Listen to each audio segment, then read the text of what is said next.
Also, to let you know, there's like some lawn mowing noises or what was it? A reef blowing noise like outside of my background. So hopefully it's not too much trouble as we stream.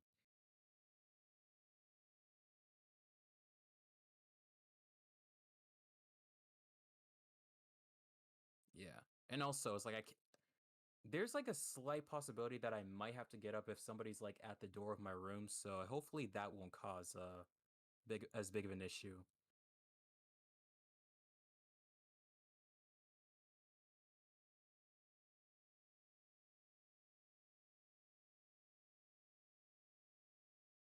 Yeah.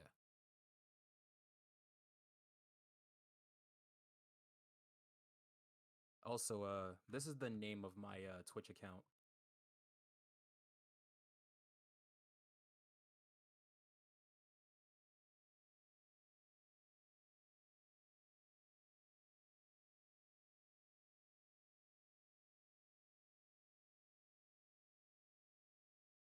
Oh wait, can you put the stream on like I was gonna say if you could put the stream on private because I want to share this on my social media and my Discord server. So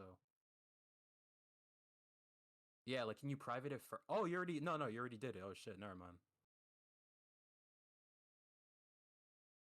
Because I was like gonna whatchamacall put this on my announcements page. If you want, I can like put the link on there. No, you can keep it there.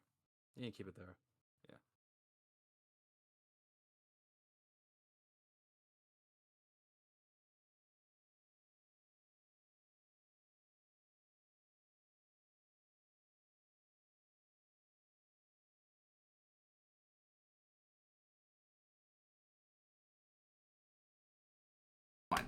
Hello, everyone, and welcome to the next episode of the Airship Lounge podcast.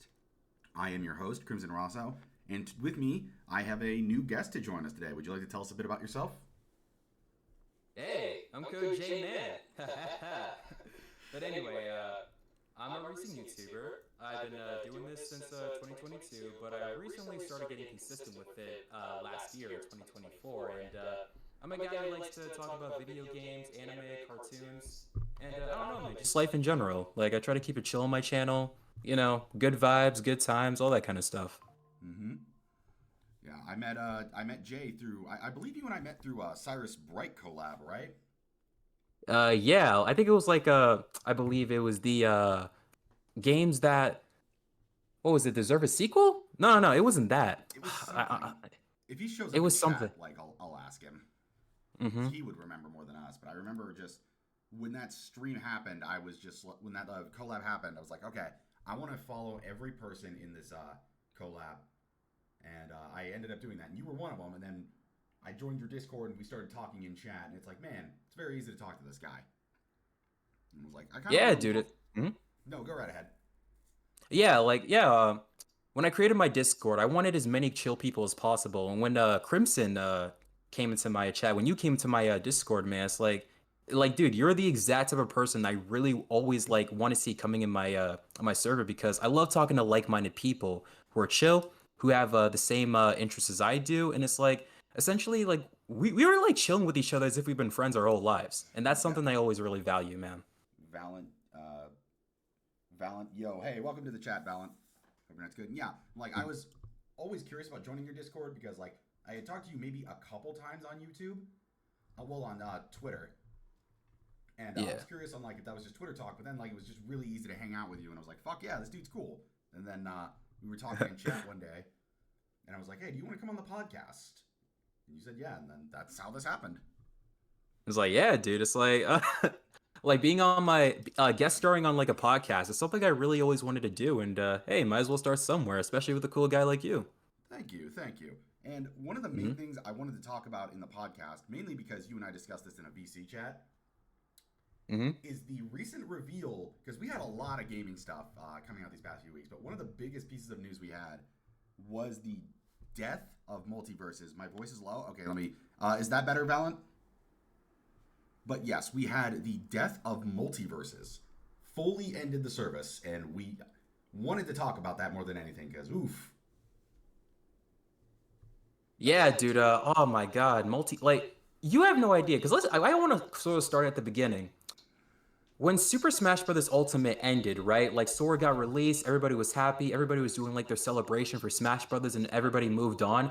A lot of Mm-hmm. people were wondering, okay, not just what the next step of Smash Brothers was as a franchise, but we need other franchise, like other like let's say games, to sort of be like an alternative to Smash Brothers. Like what other franchise or what other company is going to step up and provide that same amount of entertainment in the platforming fighting genre the same as Smash Brothers did.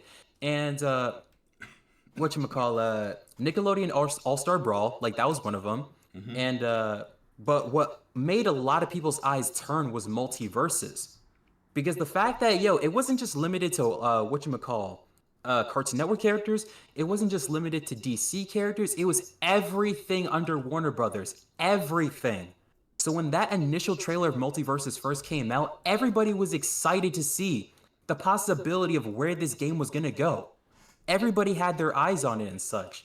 But yeah, dude, it's like it's crazy how it just crashed and burned the way it did, which we'll get into. But what are you gonna say, Crimson? Well, I was just thinking back to when Multiversus first ever dropped because I was around when the early access beta went out, Same. and Yeah, that was same. back. And back then, I did not actually. Fun fact: that was actually on my original Twitch channel, which I deleted. And I would like wake Oof. up at like 6 in the fucking morning to play that because like I was addicted to it when I tried the beta.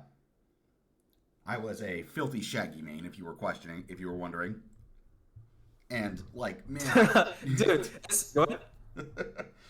and it's just like playing this game. It Good. was just like so fucking fun, man. I was having a blast. It felt great, and I was eagerly awaiting for the next game to drop. And like I was having so much fun with my chat because everyone was loving the game as well. And then it just drops again, and I play it, and I'm just like, God damn, this just feels worse. Like, Yeah, absolutely, man. But good. oh, thank you for the follow. Yeah, dude, it's like when it comes to multiverses, which by the way, my main on that, as soon as I saw Tom and Jerry, I immediately knew that that was gonna be my main. Cause hell yeah, like yeah, I just followed. But nah, dude, like Tom and Oh, Jerry, Falcon, thank you for the I follow. love the cartoon growing up. I still do. I still occasionally watch episodes. And the fact that I can literally play as Tom, and like essentially like Tom is a character in the game, he's not really paying attention to the fight. He's paying attention to Jerry. And the fact that I can beat people up with that type of character, man, it was just so cool. And oh my god, it was so hype whenever I would end up like getting kills by using like the fishing rod that Tom does. Like it's just so cool. Yeah, it But was like man, nah, dude. Good? it was just like what you said about Tom and Jerry. It was like just a game that understood the personality of the characters. Like the Absolutely. way they Absolutely, man. the way they clearly took liberties with some of them, like Shaggy, for example, giving him the meme of the Ultra Instinct Super Saiyan thing. But like every other It character, was funny, but it was cool. yeah, it was that was fun. I was fully okay with it. I know some people weren't, but I actually really liked that. But like Mm-hmm. in general, it just felt like they got the player how they played. And you just didn't get something like that from a platform arena fighter since Smash outside of Smash. But good Very true, man. God, did they shoot themselves in the foot the longer that game actually went on. And yeah, dude, it was just like you said. When I was playing the early access, I was having a great time, especially with a lot of my friends at the time who were like, we were doing like 2v2s together or sometimes 1v1s and such. But when the full game came out, it was just like, I don't know how. Within like what? Because I think they took a year off, right? They took the game off the early access, off the online stores, so they'd be able to rebuild it so that they would release it again the following year. But I don't know how they messed that up. It's crazy, man, because it's like I think there was like a whole story behind it, behind like the main developer or like the lead developer of the game, which I'm not gonna name names and such like that, but it was just like a whole truckload of like messes and stuff between the developers not listening to the fans, the developers really, I guess you would say, adding in characters that not a lot of people wanted, which i.e. Banana Knight, I think that's what his name was from Adventure Time and such. I think it was It's like there was just a lot. Go ahead. no, I was just gonna say I think it was Banana Guard, but yeah, like I know some people had fun playing him, but like they just weren't listening to anything that could have helped this game improve. Absolutely, yeah. And it's like, whatchamacall, the speed of the battle. Because, like, one of the main criticisms that people had of the game when the full package came out is that the battles were like a lot slower, I think, from like the early access beta, and to where it's like it made the issue to where if you were watching like a replay of it, if you were watching some online matches from like a clip or something like that, it wasn't as fun to engage with as it would actually playing the game and such. And the crazy part is when they announced the closure of the game, that's when they actually sped up the battles. That fucking, I They was gave laughing. people what? What? I was just saying, I was laughing for like 20 minutes straight when I saw them finally do that. Like, why wait until Yeah. your game is dead? Mm-hmm. And Oh it's my. crazy, dude. And dude, like the amount of characters I wanted, man, was insane. It's like, how do we get Banana Knight or Banana Guard inside of that game, but we didn't get Ben 10 or any of his aliens and such? That is crazy. And and the thing is, and I guess like everybody has like their favorites when it comes to characters, but I was really like let's say having hope in the game once they added Raven because she was my favorite Teen Titan, for obvious reasons both upstairs and downstairs. But anyway, but I get but you. nah, dude, it's like I ain't yeah, shaving, I yeah, do. but nah, dude, Raven, I was really hoping that the game would pick up momentum or pick up steam when she was added and such, especially when they added like the Powerpuff Girls too and such. But imagine Scorpion from MK beating. Oh my I would God, have yeah, loved dude, that. like Mortal Kombat characters would have been incredible. Dude, imagine Sub-Zero getting jumped by Ed and Nettie. Like, Exactly. Oh my God, that's another thing. It's like they had. I feel like what could have saved a lot of the momentum for that game is they added a lot more recognizable characters from the Cartoon Network side. Because as you said, the Ed should have been there. Number one slash Nigel Uno from KND should have been in there. It's like they definitely should have added Dexter as well. The funny part is they had Dexter stage in the game, but not the character. But whatever. But nah, dude. Like I'm glad that they did add Samurai Jack, but they should have also had Johnny Bravo. Like there's so many people, so many characters that were much more iconic than what we actually did get within the roster that could have actually helped the momentum of that game. But the updates were just really, really slow. And again, it was like poor miscommunication between the fans and the developers that I think led to the game's downfall. yeah, I think I remember talking with a friend about Multiverse's roster at one point. Because Mm-hmm. this buddy, he's going to stay anonymous because he doesn't like being online. He plays a lot of Smash Yeah. Bros. He loves Smash. And he Mm-hmm. was really excited for multiverses. And when he saw the roster, he said the one thing that they don't seem to understand about this game is you can have as many unrecognizable characters as you want, as long as you're willing to match that or surpass it by characters everybody knows. Because he is a big That's he's a good. he's a big melee guy, and like he was talking about Roy, because Roy did not have a Fire Emblem game when Melee dropped in the West. And it's just Oh, like okay. the main reason barely anyone cared about Roy is because you could still play as Mewtwo, you could still play as Mario, you could play as Link, you could play as like you could play as Pichu. Like it's fine to have weird characters no one knows, but you gotta balance it out with characters people want to see. Yeah, and also, yeah, like I think because now I'm thinking about it, which by the way, what's up, Mad Kaiser? It's cool Hey seeing Kaiser, you. But anyway, but feels like that actually makes sense now thinking about it because when I was playing Melee in Super Smash Bros. Brawl for the first time, I had no idea who Lucas or Ness was.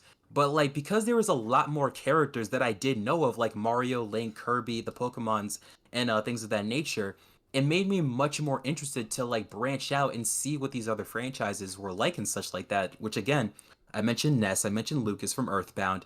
I also didn't know what F-Zero was at the time, but every time I kept seeing Falcon Punch in Super Smash Bros. Brawl, I was like, oh, this character's kind of cool as hell. And yeah, dude, man, it's like I think that is pretty much the case. If you balanced it out with the characters that people were familiar with the characters that people were unfamiliar with, you would have had a better result. Which would in regards to multiverses. yeah, like if they had, for example, dropped Banana Guard, but at the same Mm-hmm. time also dropped like Gumball, Robin, and Ben 10, then I don't think anyone would have cared. Like that Absolutely, wouldn't be such a talking absolutely. point because it was like just like, oh well, that one's weird. Because like in Smash, like I'm gonna use Smash again as an example. Like Smash 4, I'm gonna Mm-hmm. look anyone in the eyes at that moment and ask how many people knew who Shulk was at that point in I had time. no idea what Xenoblade was at the time. Yeah, like No idea. no one knew who Shulk was outside of diehard JRPG fans who were part of Project Rainfall. Like, if you ask them Mm-hmm. now, a lot more people are going to know, obviously. But, like, Yeah. back in the day, the Switch 2 wasn't out, so Xenoblade 2 and 3 still, like, hadn't become, like, more played games, and 1 was still a very niche RPG. Mm-hmm. So it's just like, yeah, you can throw out these weird character, but, like, even if I didn't know who Shulk was, I didn't care because I could still play as, like, Mario, I could play as Sonic, like, also, and X was on the Wii. Yeah, true. X was also on the Wii too. Also, Mm-hmm. Strato Phoenix, thank you so much for the follow. Hey, what's up, Strato? It's just like, yeah, like that was the biggest mistake of multiverses. Is one of them. Okay, we'll clearly get to the other ones, but like, But yeah, I also say it's like the lack of content. Because what was there to do in multiverses outside of like the regular fights? I think it was like what, like there was like some sort of mission mode. I uh, think where you can like do missions to like it's kind of for the battle pass, I believe. I forgot off the top of my head because it was just uninteresting to me, like in general and such. But you remember the details of that? yes, it was like a weird little mission mode that felt like it was trying to be Melee's adventure mode, Mm-hmm. but it was just really, really fucking boring. I tried doing it because some skins were behind it, and I just lost interest halfway through. Yeah, that's pretty much the same thing with me. It's like I also yeah, it's one of those things to where it's like if it also had like a better like single player system, I think it would have again I think it would have thrived a lot more if the single player content was much more efficient. But you know, it is what it is. Yeah, and while the character problems were a big thing, I think we also should talk about the other huge issue: the Good. insane level of microtransactions in that game. Okay, so let's go back to the early access beta, right? Yeah, All of the characters were free. yeah, you could As much easily. as I wanted it to be the case for the full game, obviously I knew that was unrealistic. All right, so once the game was taken off of the store shelves, when the early access ended and they re-released it as the full package, I was like wondering, all right, how are they going to handle character purchases? How are they going to handle the monetization? And it was just as bad as I thought. Just Yeah, like I remember when the full game first came out, it took me so many days. I think it took me like what, like around a week or like a couple of days for me being able to unlock another character. Like the process of getting other characters was so freaking slow unless you paid for it. then it. I think it It's also. insane. I think it also did the thing that Grand Blue Fantasy versus Rising did, where there was like a rotation Hmm. of free characters. Yeah, there was. It did do that. Yeah, But I don't think it ever landed on anything anyone wanted. pretty much. Oh god, that game, and like the less said about the insanely bad balancing between characters is probably for the better. Like, oh my god, those Oh God, Harley Quinn. She gets so much advantages for no reason. Oh my God. Harley So yeah, there was Harley Quinn. There was I think his what's the dude with like the Crash Bandicoot spin? I forgot his name. Tasmanian Devil. Yeah, Tasmanian Devil. I couldn't stand him, man, because everybody would just spam like the spinning move. I couldn't stand him at all. I I But found a trick good. around that if you use Shaggy into his sidekick. He has like Mm-hmm. iframes even when he's falling down, so his kick will connect even if it slows down and do as much damage and not back. Which, by the way, is a very bad balancing thing. I'm gonna say that right now, but that was like the only real way I knew how to counter the Tasmanian Devil. Yeah, definitely, definitely. But yeah, dude, it's like the balancing, like it just was not the best in that game. And again, it's like a lot of these players, a lot of the people in the community were bringing these exact criticisms towards the developers. I believe they were called Player First Games, I believe. Is that their name? I think. Also, hi, Cyrus. Oh, Cyrus, quick question. Me and JMAN, I know, met through one of your collabs. What was the collab we worked on? Yeah, I forgot off the top of my head. I knew it had something to do with like RPGs, but I had no idea. But yeah, I think it was that team you were talking about, but like they just were not listening. Oh, it was best underrated RPGs. Oh, yeah, there it was. So yeah, Oh, that's why I chose Sakura Wars. Yeah, that's right. I think mine was Eternal Sonata, if I remember correctly. yeah. Mm-hmm. Put the mobile link and it was on PC for some reason. I cannot send messages like that. That is very weird. I do not know why it's doing that. I am so sorry. I'll have to look that up. Yeah, Huh. you were super into Fate Samurai Remnant back in the day. You still are. I still need to play that game though. Yeah, same here, man. There's a lot of RPGs I got to catch up on. It also reminds me, I gotta like go back to Scarlet Nexus again because You I played must. as Kasane the first time, but I got to go back and play Yuito. Yeah, funnily enough, I think it was Kaiser and my buddy Peyton who got me into that for Scarlet Nexus, and I loved the game. Hmm. The story gets a little like super obtuse later on that I wasn't a huge fan of, but like I still loved the gameplay. Definitely. I hope we get a sequel to that because again, that's a great foundation for a potentially really good franchise. I hope we do get a sequel. Yeah, I know for a fact if we get a sequel, we'll probably. Have you beaten Scarlet Nexus? Yeah, yeah. I played as I finished it as Kasane first, but I didn't like play or finish Yuito. Yeah. Yuito, I will say, feels a lot better to play for boss fights in comparison to Kasane.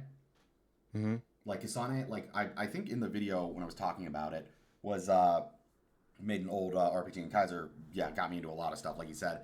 One thing I noticed was like Kasane feels better in the levels, but Yuito feels better to play as in the boss fights.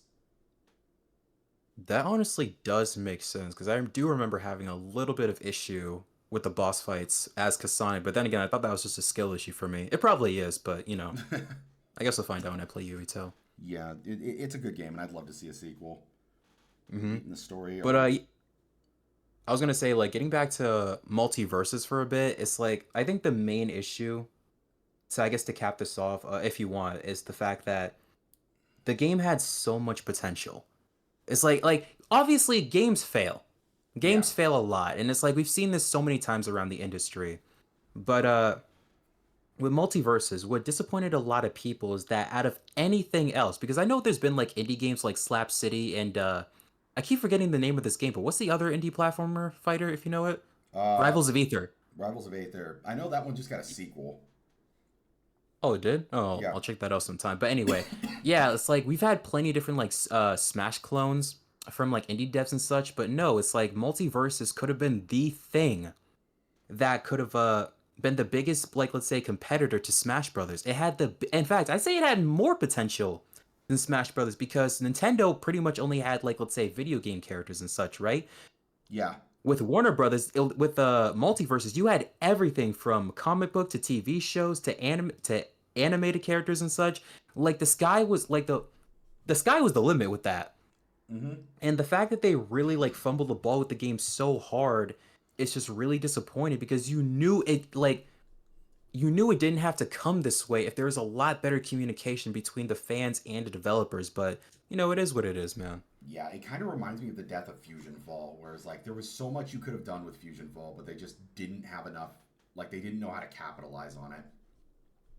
Oh, the conversation around Fusion Fall, because that's a video I do want to make one day. But dude, man, it's like the thing with Fusion Fall is that the Korean developer who was making that game, they shut down, and when they shut down, the development of that game transferred back to Cartoon Network in house, and they didn't know what to do with it, so that's why it died. Yeah, it's But yeah. just. I think honestly, if I remember correctly, I also think that was around the Cartoon Network reel era where things were getting more live actiony. So I guess they couldn't make that fit into Fusion Fall.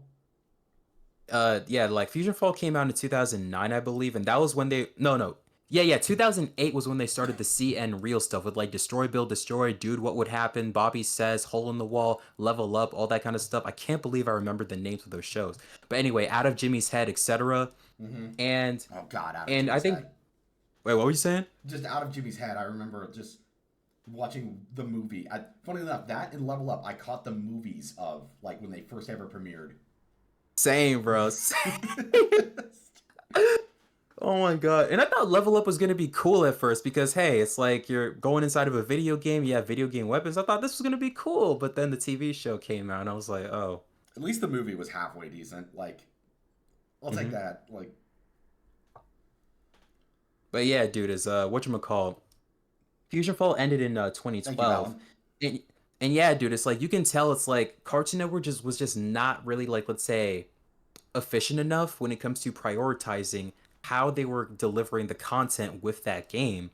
And also, I think one of the things that heavily prevented it is that it was a free game. There was no monetization, I believe, in Fusion Fall and stuff like that. It's like it was hard to just keep up the servers because again, it's like they weren't really delivering the content as efficiently as they could. But again, it is what it is. Yeah. And we've been talking a bit about canceled games a bit. Hmm. I'd also like to talk about a game that's coming out soon that has been getting a lot of talk about online. How do you feel about Sonic Crossworlds? Want me to start from the beginning or get into the drama? Might as well start from the beginning. We've got time. All right, so when it comes to Sonic Racing Cross Worlds, I think that game was first teased at I was gonna say E3, but no, it was the Game Awards, right? Yes, I believe so. It was either that or like Yeah. a certain stream. So yeah, man, when Sonic Cross Worlds was teased at the Game Awards, I had no hype towards it at all because I guess to get into a little bit of one of my code JMANN tangents, I'm a huge fan of Sonic Riders. A huge fan of Sonic Riders, and one of the main reasons why is because Sonic found a racing, like let's say format that separated him in a unique way from other characters or other like let's say mascot platformers that were doing the racing genre. It's like cuz the thing is with Mario Kart, with Crash Bandicoot Racing, I think that's what they called it, with Diddy Kong Racing and stuff like that, over the course of time, I would want characters, or let's say iconic mascot characters, to try something different if they're going to go into the racing genre. I want them to try something different than just karts. And that's what made Sonic cool because he did hoverboards. And I was like, yo, why does Sega let this idea go just because they failed with free riders? I think it It was was such a miss. Go ahead. no. I was gonna say like I totally agree with you because I've been playing some of Sonic Riders, the tournament edition that they made, where they have the bunch of Hmm. like modded in characters and like Yeah. it like the way it understands the one thing I think it does better than anything I've seen so far. It understands that Mhm. the cool factor of Sonic, like Absolutely. Yeah, go ahead. more than any other racing game that Sonic has made. It understands that Hmm. like one of the main things about Sonic is that he's cool.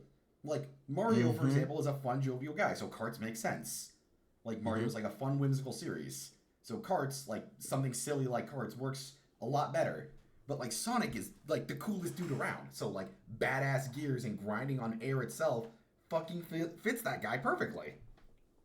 Absolutely. And you're right, man. It separated Sonic from like the rest of the crowd that was doing that racing genre and stuff. Because again, and also, I bet you could say they took inspiration when it comes to the hoverboards because everybody liked the streetboarding segment that Sonic had in the City Escape and Sonic Adventure 2 and such. It Hmm. just really fitted his personality so well. And I love the trick system in the first Sonic Riders game. It was just so cool.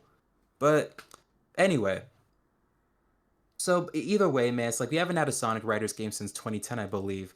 And even though I respect games like Sonic and All Stars Racing, the first one, Sonic, and I really did enjoy Sonic and All Stars Racing Transformed. Again, no knock on those games and such, but ever since Team Sonic Racing came out in I think 2019, I was just getting sick. I was just getting sick and tired of Sonic doing the same exact thing that many other kart races were doing, especially since that game wasn't really that good in my opinion. I wanted Sonic to go back to what made him unique as a character.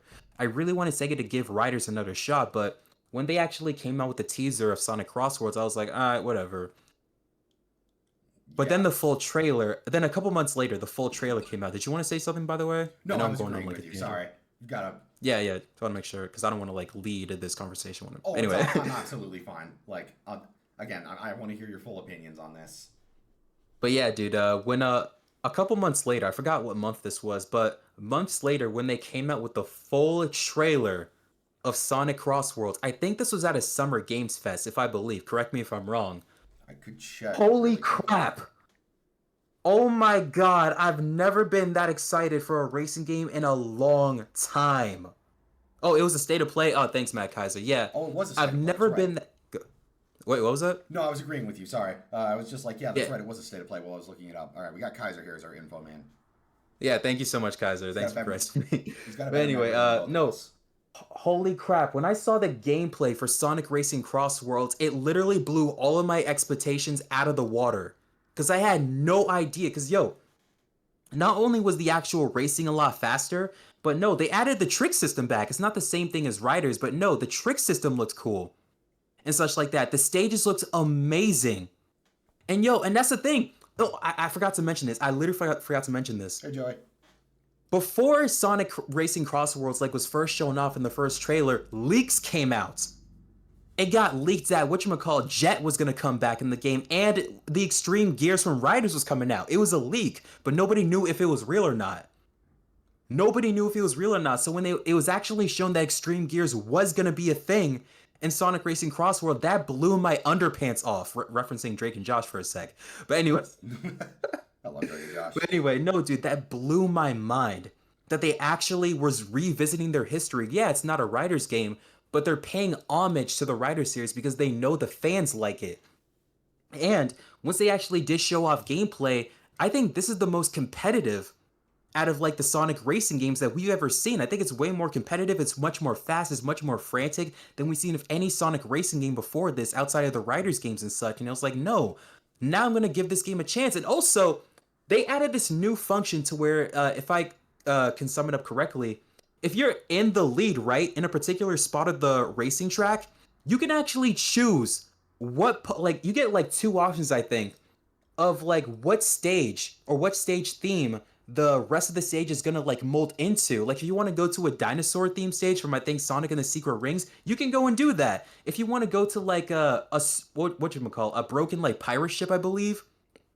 I forgot. I think it was from I think was from Secret Rings again. But anyway, you can choose between two stages you want the rest of the racetrack to continue in, and I thought that was so genius. It was so genius and so unique. And also, one of the things I'm also banking on because I saw this in an article Mm-hmm. is that they were finally adding back other Sega characters into the Sonic racing game. So yeah, you're gonna see Yakuza, Kazuma Kiryu, riding in Extreme Gear. Which, He's by the way, if that happens, that is just like the game of the year for me. If they're actually gonna put Kazuma Kiryu on Extreme Gear, that would be so dope. But nah, dude, we get to see Knights, we get to see Amigo, we get to see Billy Hatcher, hopefully. I would Whatchamacall, go ahead. I would fucking kill. I've never mentioned this to you before, but one of my favorite Mm-hmm. GameCube games of all time is Billy Hatcher and the Giant Egg. Also, Cyrus, it will play in the Game Sphere, but if you play, you lose the bet and your hair must become pink. Oh my god, dude. Oh, I wish I saw that. I wish I read that comment earlier. That like my man Cyrus is based for watching Drake and Josh like that. But anyway, whatchamacall, like what else is like you get to see like hopefully get to see Persona characters appear in this. You know how crazy that is to Yeah, see Joker in a racing game with Sonic. Like that's gonna be awesome. And also, this is my biggest hope, my biggest like wish list for like a character or a Sega character to be in Sonic Racing Cross World. I want to see Sakura from Sakura Wars be in this, or Gemini Sunrise from So Long My Love be in this game.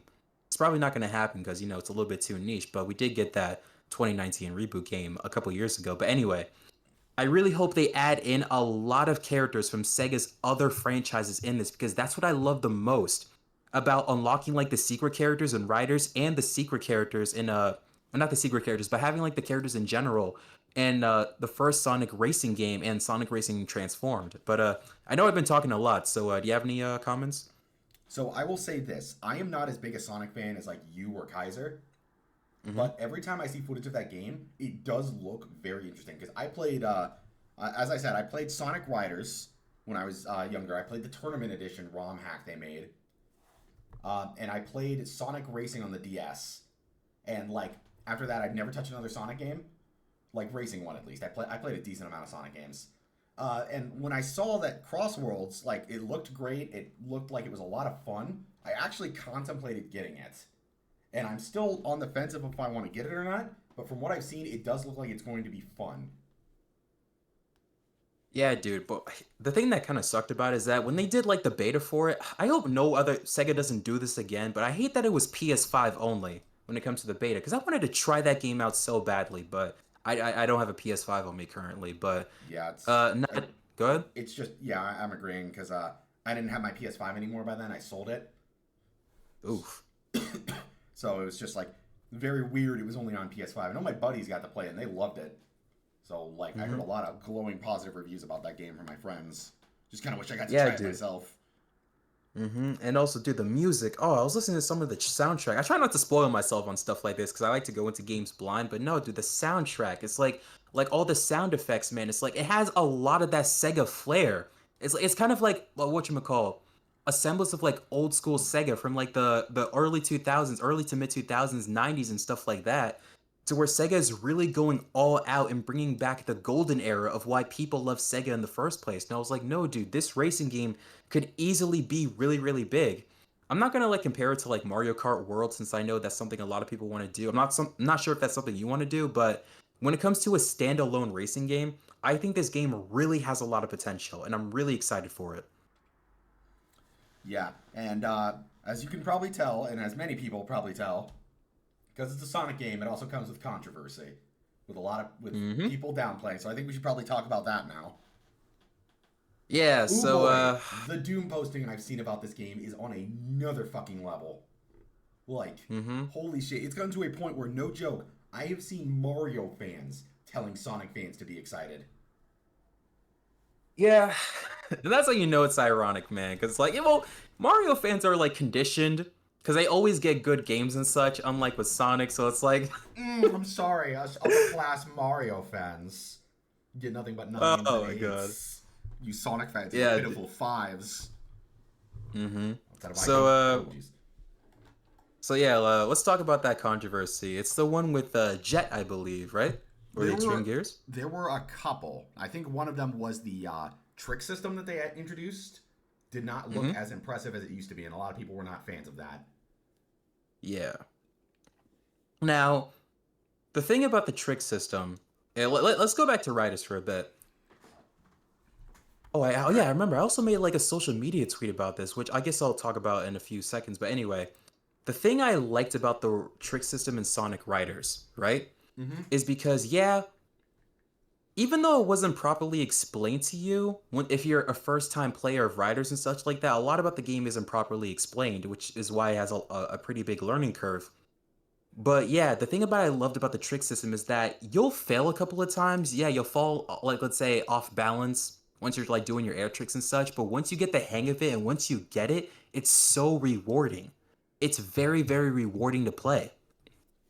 Doing all of those flips, doing all of those like side turns, all that kind of stuff in the air after you go off of a ramp, it's very, very rewarding to play when you're able to master it to be able to get like an S rank once you land back on the ground with your extreme gear. And the thing is, with Sonic Racing Cross Worlds, what I hear is that you can't essentially fail with the trick system in that game. Is that do I have that correct? I think the main complaint I've seen about it is that in comparison to Mario, a lot of people have been comparing it to Mario Kart World's trick system, which, as you know, Mario games have a lot of like whimsy personality in their tricks, like characters jumping out Hmm. of carts and stuff like that.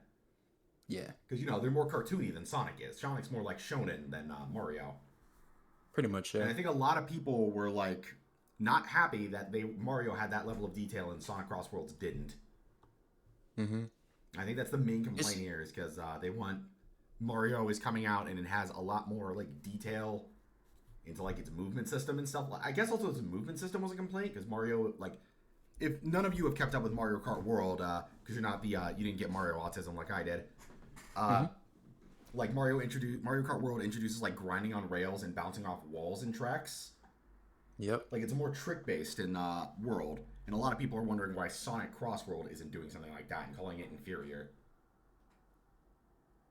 Yeah, the thing is, it's like you can tell Sega, and that's the thing. I feel like if this game was released back in the 2000s, I feel like they would have had a lot more to do with the trick system in Sonic Racing Cross Worlds because what I've noticed is that Sega, in order for I think this their mentality is that in order to gain much more sales and more people playing their products, they have to make their games a lot more accessible to the casual audience. So yeah, that's what. Oh yeah, it's also one of the reasons why I brought up Sonic Riders like a few seconds ago because it had a really hard learning curve, but due to that, a lot of people wasn't getting into it in regards to the general audience and such. It wasn't really as accessible as a game. But when it comes to racing crossworlds, because you can't fail with the trick system, because there isn't that much you have to worry about in regards to like let's say wall grinding or let's say flips here and there and such, it became a lot more accessible to places like IGN, to places like Famitsu, Eurogamer, all these other journalistic websites, which I got my own opinions on them, but I ain't gonna do that here. But anyway, it's like Sega believes that in order for their games to have mass appeal and for and the higher potential of success, they have to make it really accessible. Excuse me, accessible. In other words, they got to make them easy. So I think that's a lot of people's complaints about Sonic Racing Crossworlds in comparison to Mario because you're seeing Mario innovate. You're seeing Mario try or implementing like complicated, like I wouldn't say complicated, but much more like I would say engaging mechanics to keep the gameplay fresh. Meanwhile, Sonic Racing Cross Worlds, from a mechanical standpoint, it's not really doing anything too special from what we have seen before. So I think that's the criticisms, I believe. Yeah, and on the one hand, I can kind of understand that with a certain Sonic has been going on almost as long as Mario, so they Hmm. probably expect that he should be doing the same level of innovation as Mario does. But at the same Definitely. time, I don't think they. A lot of people understand the rough patch Sonic has had, and I think getting back to basics and being more accessible is for the best for the moment, so it can at least find its footing. In that sort of way, I can kind of understand if you're putting it that way, because again, it's like when it comes to Sonic, he did. I'm not gonna say he had a rough transition in 3D, like, Say the but meme, no, J like, Man. oh my god, I was gonna say the meme, but no, I'm not doing that. But anyway, it's like Sonic did have a rough, like, let's say past 5 to 10 years and such. Because if you didn't know, Sega is still kind of feeling like the blowback with Sonic Boom. Like again, a lot of people, like, let's say, undermine how big of a backhand that was to Sega as a company and such. So it's like what they're doing with Sonic is that they're making a lot of safe ideas so that they'll be able to gain enough revenue in order for them to try something a little bit risky now, which I guess I can understand. But in regards to my personal issue with this, of them trying to make Sonic Racing Crossroads much more accessible, which, by the way, I'm trying to look for that tweet I made because I sort of yeah, yeah, yeah, yeah. I sort of made like a comment on this in regards to people, like, let's say, saying, "Hey, it's like the game being much more accessible is a better idea because it'll lead to much more sales."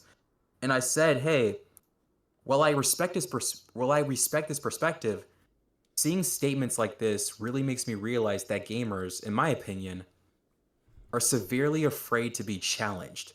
And I feel like that is what leads us to, I would say, less fun in games. I'm not sure if you would agree with me on that because I if Sonic Racing Cross, go ahead. I was gonna say it's more two ways for me. There are some out there who don't want to be challenged, but there are some out there who Hmm. think they aren't being challenged enough. So it leads to this very confusing side. It's sort of like, if I could put it, it's like how modern day people talk about anime. It's like there's Can one you half that. repeat that again because I think you cut off real quick. Oh, my apologies. My thought process is a lot about how a lot of modern day people online talk about anime as a whole, where it's like Oh, okay. only like barely anyone really, like, I guess the only difference is with anime, it's like barely anyone nowadays watches it and just likes to complain. But it's more just Hmm. like there's one side that talks only about the new stuff, and then there's one side that only talks about the old stuff. Not Yeah, sure. I guess I can see that. Yeah. But you Yeah, honestly did bring up an interesting perspective because I never really thought about it until now about people feeling as if they're not being challenged enough. I never really thought about that. So, huh. it's sort of when you see DLC for stuff like, for example, Liza P. First of all, fantastic game. If you guys love Souls likes, play Liza P. It's probably arguably one of the best Souls likes we've gotten in the past couple of years. Hmm. In the DLC they're releasing, Overture, there's going to be difficulty options. Like, you're going to be able to change the difficulty. And a lot of Souls fans did not like that, believing that it was kind of talking now. Because the whole point of a Souls game is like, you're meant to learn the patterns no matter how many deaths it takes. You're supposed to master the game. And a lot of people felt like that was ripping away the point of a Souls game. But there were also people who said they wanted to get into the game, but they couldn't because it was too difficult. So, Interesting. so it kind of leads to that dichotomy of, well, the devs could potentially make more money, which is the point of a company. Again, like, some devs are very passionate and want to just, like, I know we talked about this earlier, but the Expedition 33 devs have fully, I believe, announced they won't be making any DLC because they just Hmm. wanted to put out one game that they had a lot of that they really liked making. But they're also a company, so with how well Expedition 33 has done, there is a possibility that no matter what, we'll get DLC. Yeah, definitely. From a business perspective, it's like, even if I was like initially being like, hey, I don't want to do DLC at first, if the game sold or if my game sold as well as Expedition 33 did, like, I would actually be contemplating on changing my mind because, like, yo, it's like, I want to make more money with this. It's like, I can see if they would change their minds on that. But yeah. Yeah, and I know people don't like that, but at the end of the day, like, company, like, a little truth nuke here. Did not believe I just fucking Hmm. said that. Uh, Companies are not our friends. They're here to get money. So they will very much go back on their word if it means they see the prospect of getting another couple 100,000 copies sold. That's very true. Yeah. And that's not to be like an asshole about it. Like I understand they're companies. I just don't have the illusion that they're my friend. I'm a Nintendo fan. You kind of got to get used to that, really. Like, Pretty much. at the end of the day, it's just like they're gonna do this whether you like it. They may not want to make a DLC, but at the end of the day, if the sales show, we're gonna get DLC. Mm-hmm. Definitely. Sea of Stars DLC. I Uh, gotta beat the main game again. Don't worry, I'll stream the Sea of Stars DLC sometime this summer. yeah, I gotta guess Sea of Stars, man, because that was like whatchamacallit, the Chrono Trigger inspiration, right? Yeah, that looks Yes. cool. Speaking of which, I gotta play Chrono Trigger sometime this year. That might be a reward for when I hit 100, 1K subs on YouTube. I might have to get like an emulator for that, because I'm not sure people like. I've seen people like dislike the PC version on Steam, which I hate. The one legal way I have of playing this game is not viable. It's like, oh, I hate it when stuff like that happens. Yes, I mean, if you had a DS, you could buy the DS port they did. But like, Wait, where's that? What is that still available? I mean, it's probably for pretty cheap at this point. Oh, okay. People say the Steam version is fine. I know they like. I watched a couple of videos of it last night because I was curious about buying it, and I know like when it dropped. Wait, is it stupid expensive? Let me check really quickly because I know when I. Damn. Let's see, Chrono Trigger DS. Oh my god, just Bro, what's the number on the screen? uh. Well, the first one that popped up was $50. God damn. And now here's one for $113. Shit. Yeah, I'm not paying that much. Fuck that. You can get one without a case for like $40. Well, what was it? What's that meme of One Piece? And that started the Great Pirate Era. Yeah, pretty much. But yeah, like Chrono. I remember the PC one when it first dropped had a lot of bugs and glitches, and the text looked really bad in comparison to the original. Again, it's like, how do developers mess up PC versions? I just don't understand. I just Well, don't understand at all. well, Square liked to port. Like there was a time when Square liked to port a lot of their iOS versions of their games, Mm-hmm. which were way uglier than the original. Like the Final Fantasy one, I don't even want to fucking talk about the Final Fantasy Android ports. Those are some of the ugliest games I've ever seen. I know they ported a lot of their Dragon Quest ones to iOS, but it's like, dude, I hope they don't mess those up, man, because it's like, They're I like don't know, man. weirdly super compressed versions, and they don't look as good. Like I'm talking about Final Fantasy, by the way. Like on this one, Oh, okay. like 6 looked terrible. I was fucking heartbroken when I saw the iOS version of 6. Because if you don't know, Final Fantasy 6 is like ever since I played it has wormed its way into like top 5 games of all time for me. To me, dude, like, yo, I hope they port somehow, like, bring back the GBA version of Final Fantasy VI, because I consider that one of the better versions of it outside of the Pixel remaster. It's like, I loved it playing it on emulator back in the day. It was such a fantastic game. Yeah, I mentioned this in like the 30-minute long video I made of it because like when I was in love with that game, I made sure to gush as much as possible after beating it.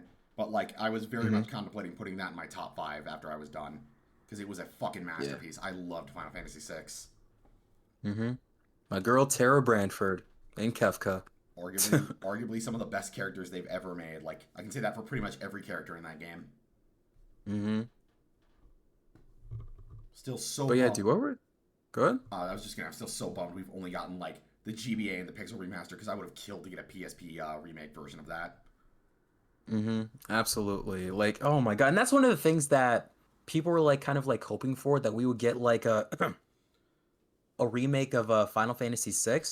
And while I'm not opposed to doing something like that, I hope they don't do it on the scale of Final Fantasy VII Remake. And I think, correct me if I'm wrong, I think a person from Square Enix even talked about this, saying that if they were to do a remake of Final Fantasy VI in the same, like, let's say, scope of Final Fantasy VII Remake or Final Fantasy VII Rebirth, then the shit would take like 20 years.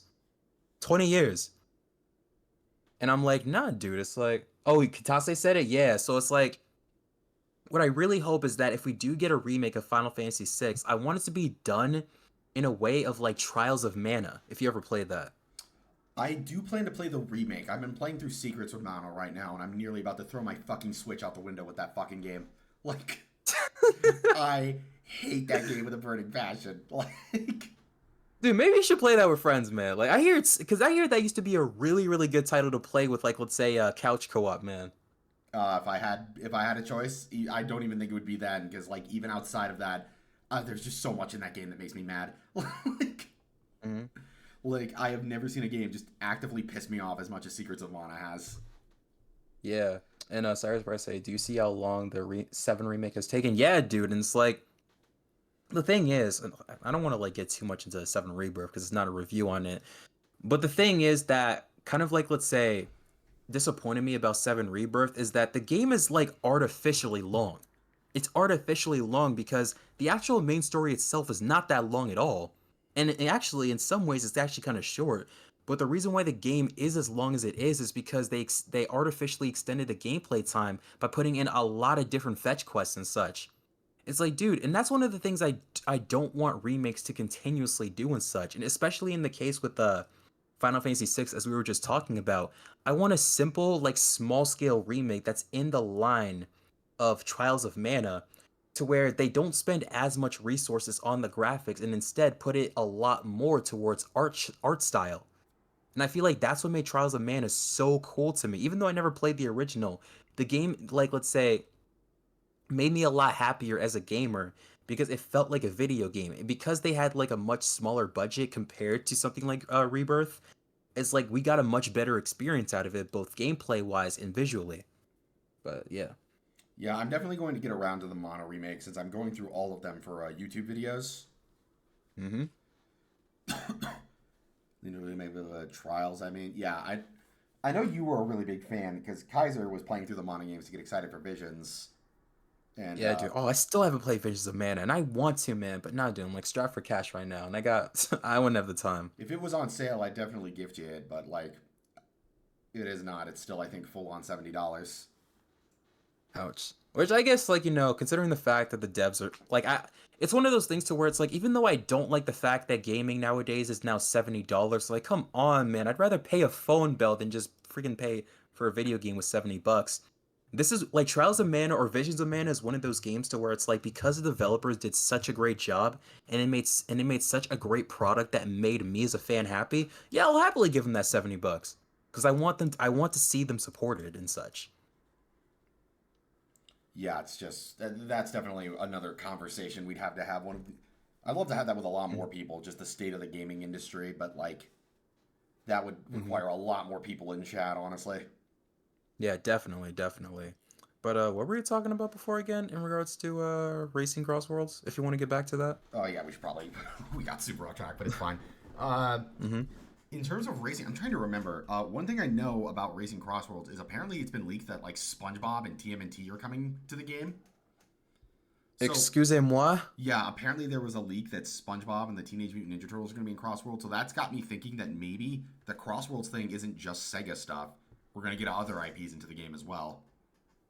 What do they think they're freaking Disney or Warner Brothers? I was like, what are they doing? I do not know, but you know what? I'd like to see what they do. Not gonna lie, that sort of shocked me.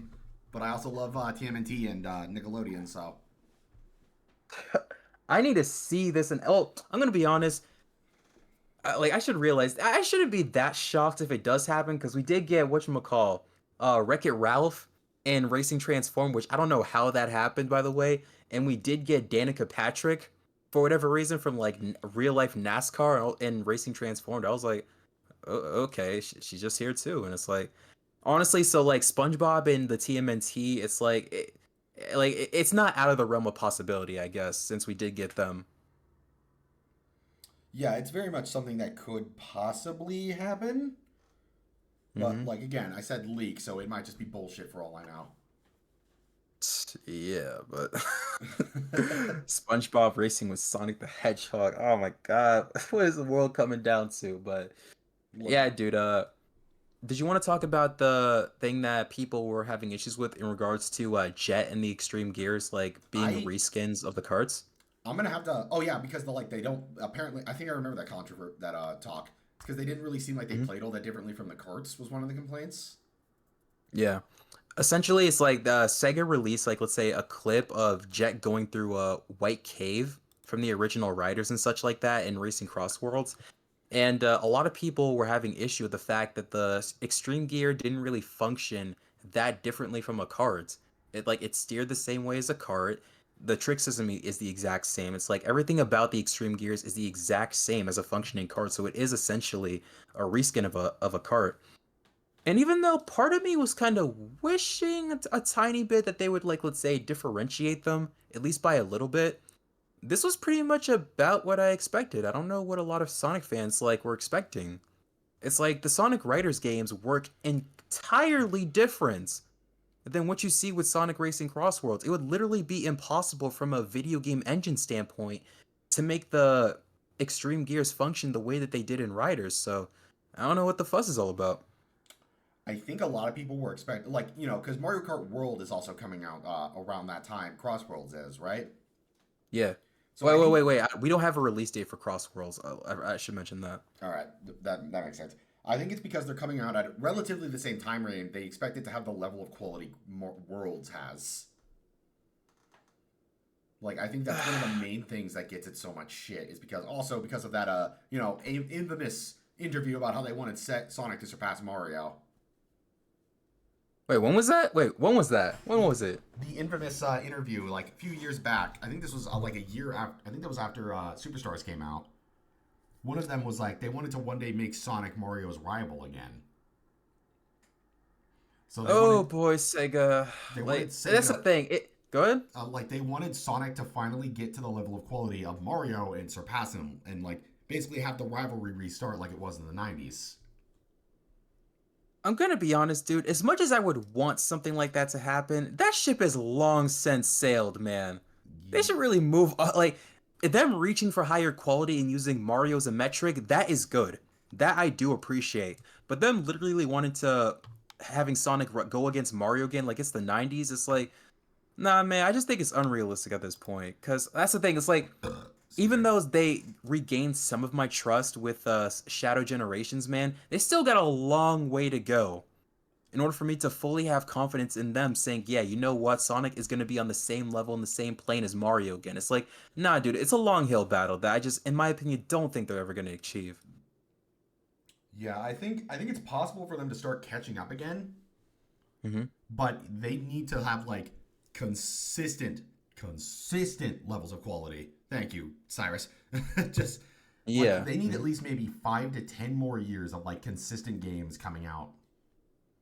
And what sucks is that I'm going to be in my 30s when that happens, man. This is like, bro, I want to Here, still play, like, I found a I picture. wish they didn't mess up with the Sonic games as much as they did because it's like, before Shadow Generations, the last Sonic game I really enjoyed was Generations and such. So it's like, I don't know, man. It's like I hate that it had to take me being like, or it has to take me being in my 30s for Sonic to be to potentially be consistently good again. But it is what it is. Oh God, you actually posted the link. I didn't post the link, but that was the whole thing. That was the article.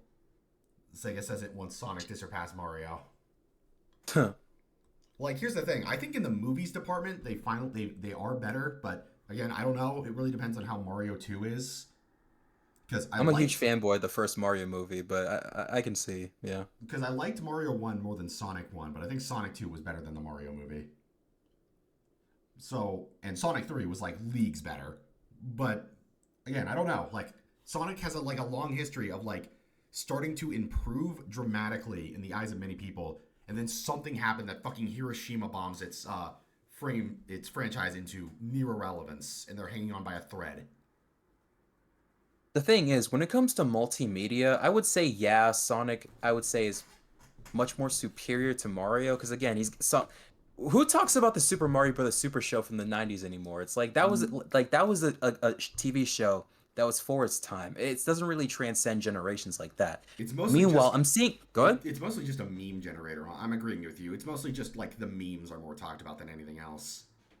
Yeah, but it's like you see shows like Sonic X, which I'm actually did see like more kids like discovering because I think the show is still on Netflix, I believe. I think it is, or Think and it's on YouTube and such. It's like that show is like let's say reaching to newer generations. You have Sonic Boom, which I think was successful, I believe, the for like a cartoon few seasons on was Cartoon Network. yeah Wait, what was it? the cartoon was pretty beloved. Like people Yeah, didn't dude, yeah, that. Go ahead. people hated the games obviously, but the cartoon was actually pretty fun. Yeah, it was a decent time. And then you also had Sonic Prime, which I'm not too sure how successful that show was. Like, I haven't really kept up with it like that. From what I understand, its third season kind of was awful, but the first two seasons were great. Yeah. So yeah, it's just one of those things to where it's like from a multimedia department. Of course, like let's say the trilogy of movies that we got, it's like I would say Sonic is higher than Mario in that regard, even though did Sonic 3 make more I don't think any of the Sonic movies made more money than the Mario film. Did it? No, no, they the closest I think they got was Sonic 3 hitting half a billion. Hmm. But like a joke has been going around, like Mario did all of that, like because all three of them make over a billion, and like a joke is like Mario did that with one Hmm. movie. But yeah, dude, it's like in the multimedia department, they did succeed more. But in terms of games, man, no, Sonic still has a long way to go, man. It's gonna take a lot more than Shadow Generations. And I even said that in my Shadow Generations review that even though I liked the game, in order for me to say that I fully love a Sonic game, you gotta give me original levels. Because one of the main reasons why Shadow Generations did as well as it did is because it just did the Generations thing again. I want original levels, multiple playable characters in a really really good storyline again. The same way as we've gotten in the early 2000s, mid 2000s of Sonic games and such. So that's pretty much my perspective on it. Yeah, I think they have a good basis with stuff like Generations and Frontiers to build Hmm. something great. Yeah. But it really falls down to Sega, who are fucking horrible at capitalizing on that. Definitely. And yo, it's like I've been looking at the whatchamacall, the credits, right, for the actual developers, like the actual level designers and stuff like that, and the director of Shadow Generations. Mm-hmm. Because I've noticed, and this is not to like crap on any developers, because again, they do their best at these companies, and I don't want seeing any of them lose their jobs and such. But when it comes to the Sonic games, I tend to not like as much, like whatchamacall, Lost World, like Forces and stuff like that, and I guess Frontiers to a certain extent. They all had the same lead director. And again, no shade to this guy, no shade to this guy whatsoever. But I don't think his level design philosophy is what Sonic games need in order for it to prosper.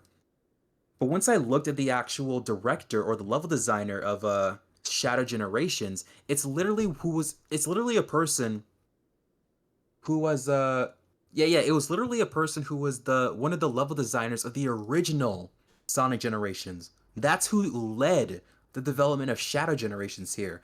And yo, these are the types of people I want to see making the Sonic games in the future, because its level design philosophy I feel like is the biggest thing of what held Sonic back in the 2010s and such. They just really were messing up with the level designs, because that's one of the most important things about a Sonic game.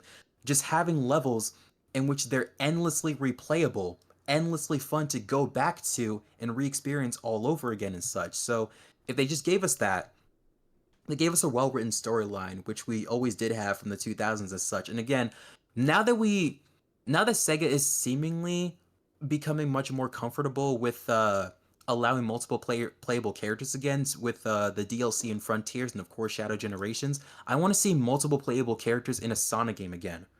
I really want to see them because like the whole like Sonic stupid friends like can I swear by the way? Dude, I literally said fucking 20 minutes ago. I don't care. Like, But yeah, the whole Sonic stupid friends bullshit that we've been seeing for so long in the 2010s from critics, all this other stuff in that and things of that nature, all of that needs to stop. Because it's one of those things to where it's like Sega became so ashamed of what they built with Sonic, of the identity that they made with Sonic, with having all of those friends, all those playable characters, all those like epic storylines and such, to where they thought that all having all that stuff was a bad thing. And that's why a game like Sonic Colors, even though I like it, it didn't resonate with me like any of the previous Sonic games did, because it didn't have that charm. It didn't have that personality. It didn't have that Sonic identity that made the series so beloved to me. So again, to cap that off is that Sega needs to start, like, let's say, being more proud of what made 3D Sonic as iconic as it was. Not necessarily 2D Sonic, because I think in with games like Mania, with games like Sega Sonic Superstars, even though some people weren't fans of it and such, I feel like they got it down just fine with those. But in mhm. regards to 3D Sonic, they need to feel much more proud embracing the history that they made with that franchise, with the multiple characters and the darker storylines. and the multiple play styles. But yeah, that's pretty much it. We can swear. Looks around and remind everybody. You're not allowed to swear, Cyrus. You're our baby bean. You don't get to swear. Oh man. But yeah, I think the one way Sonic could like completely erase the entire stupid friend mechanic and go back to the darker narrative is with a Sonic Heroes remake. Yo, that's my favorite Sonic game right there. Remake that, like add in more stuff that like add in like a new team or something because there was originally going to be like another team in that game. There was? Yeah, I didn't know it was this. going to be based off characters like Mighty Armadillo and I think Fang. Like it was going to have the more like not as relevant characters of the group. Oh, okay. Like do that, knock it up, like use the Generations engine since that can do like the designs very well. And show you're not afraid to like throw the teams in there. Bring back Team Sonic and Team Dark again. Yeah, dude. And also, oh my God, this like I don't want to make this like this is gonna be like a really big Sonic stream, but anyway. Oh, I'm fine with One it. of the This is things just gaming in general. good? I'm fine You with it, cool? honestly. I just bring you guys on here to talk about whatever you want. It's because I find that fun. That's awesome, man. That's awesome. Because like one of the things I really wanted from Sonic again is that I wanted Sonic to be consistent with the themes and the staples that he presented in the past. Because after Sonic Heroes, you don't really see Team Amy hanging out with each other like that anymore. And every time whatchamacall, They took they Big would out bring back on and go ahead. I was just gonna say they took Big the cat out back and fucking assassinated him. That's why Yeah, you never pretty saw much. him until Yeah. Frontiers. Uh-huh, yeah. Cause like whatchamacall, when they started bringing back like the team, like let's say base characters with like Team Sonic, Team Dark, Team Rose and stuff like that with for example, Sonic Free Riders, you had Amy, you had was Cream in there? The I had no first idea. Sonic I Riders? I forgot. don't think so. For Free Riders, I know there was like a Team Rose or like because I know there was a Team Sonic and a Team Dark, but anyway, you had Amy, but you for whatever reason had Vector on Team Rose's team. Like what? He got kicked That's out of the Team Chaotix Chaotix. detective agency. He wasn't paying his half of the rent. I'm about to say, but it's like, I guess like from a storyline standpoint, it couldn't make sense. But no, dude, it's like, I want to see team like characters from Team Chaotix more hanging out with Team Chaotix. I want to see more scenes with Amy, Cream, and Big. But you don't really see that anymore. And Team Dark, we did get, thankfully, we did get to see Team Dark together, and the whatchamacallit, the animated short of Sonic X Shadow Generations, Oh, which I that, thought was really cool. yeah. But Like we need to see more of that. Yeah, go ahead. I'd say I'm not against, like I'm actually for the idea of like characters that don't hang out with each other a lot hanging out with each other. Hmm. Like I wouldn't be against the concept of like a Rouge Sonic like Cream team up. Hmm. Like stuff like that, but like I don't want them to just abandon the team aesthetics they designed for Heroes. You're Like, cutting out a little bit. You're oh cutting out a little bit. my bad. Like I don't want them to abandon the concepts that they created with Heroes. Like everyone has their own team with a leader. Like I don't mind if they want to cross over teams, but like never. I don't want them to just abandon the team dynamics that they created with Heroes. Absolutely, absolutely. And that's one of the things that made me like, because Heroes was my first Sonic game. It was one of the things that made me gravitate towards a game like that. Because teams, they kind of like represented, like, let's say, to like my 6-year-old mind, it's like they kind of represented, like, let's say, a coolness factor. It's like Team Sonic was the coolest, Team Dark was the edgiest, Team Rose was for girls, and Team Chaotix was for, I don't know, like the weirdos and such. They were the Dungeon and Dragon nerds. But not, yeah, pretty much, dude. And it's like, I don't know, man. It's like, Vector was when for it the comes to autistic crowd. I'm saying it now. dude, the fact that Vector can like blow fire in some of his like 3-hit combos in Sonic Heroes, I thought that was so cool as a kid. That was so damn cool. My favorite aspect of Vector is like the attacks he blows out in that game change depending on your level. Hmm. Like one of them being balloons was such a funny thing to me. Because that It means was music notes, I think, at level 1, and level 2 is the fire, but level 3, it's gumball explosives, I believe. yeah, he just makes Yeah. that just also implies the fact that Vector stores literal explosives in his neck. That's literally like incredible, man. It really, really is, man. That means he But nah, carries dude, when around it comes high grade good. explosives wherever he goes. That's crazy to think about. Mm-hmm.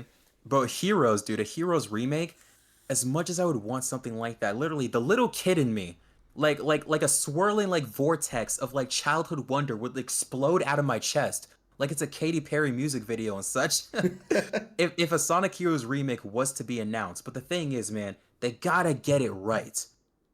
And that's the thing, they haven't touched the adventure gameplay in so long, since 2006. They haven't touched it since 2006. So as much as I want a Heroes remake, how do I know that they're gonna do it right if they haven't touched that gameplay style in, oh my god, a gray hairs, nearly 20 years. Yeah. Oh god. Feel old yet, Gramps? You're Oh probably my younger than me, honestly. I turned 28 in a couple of months, so. Yeah, I'm 25 right now. I turn 26 next year, but hold on, I want to read this. Also, JMANN brought up a point with Sonic that reminded me why I love Unleashed a lot. Yeah, absolutely, dude, absolutely. It's one of those things to where it's like with a Heroes remake, they gotta prove to me that they still have what it takes to pull off an adventure style of gameplay. They gotta prove that, and I feel like in order to do that, they need to make, like, I don't want to sound like an adventure fanboy, even though I kind of am, but I would want them to return at least briefly to the adventure gameplay. I do want them to try that gameplay format out again because it still has a lot of potential. And in my opinion, it has a lot more potential than the Boost gameplay. Because as much as I like Boost, again, I enjoyed Unleashed, enjoyed Generations, I kind of liked Colors, but the thing is, Forces doesn't even there's get involved in the conversation. yeah, like no, we ain't touching that shit with a 5-foot pole, man. I'm Oh, good. that was funny. Jess, I loved Like it. I heard you pause for a second, then you're like, no, I'm not going to bring it up. it's like, yeah, Sonic forces me to give a shit. It's like, get out of here, man. But anyway, I've heard the overclocked mod makes it a lot better, but it does, man. But it's like it's pretty much turning like a bad game to a decent one. It's like, is it really that big of a jump? all right. But yeah, getting back to what I was saying, man. Oh man, I lost my train of thought. Shit. Oh man, I lost my train of thought. You were talking about You like know you what? wanted them to go back to do like adventure levels of quality. Oh yeah, yeah, dude.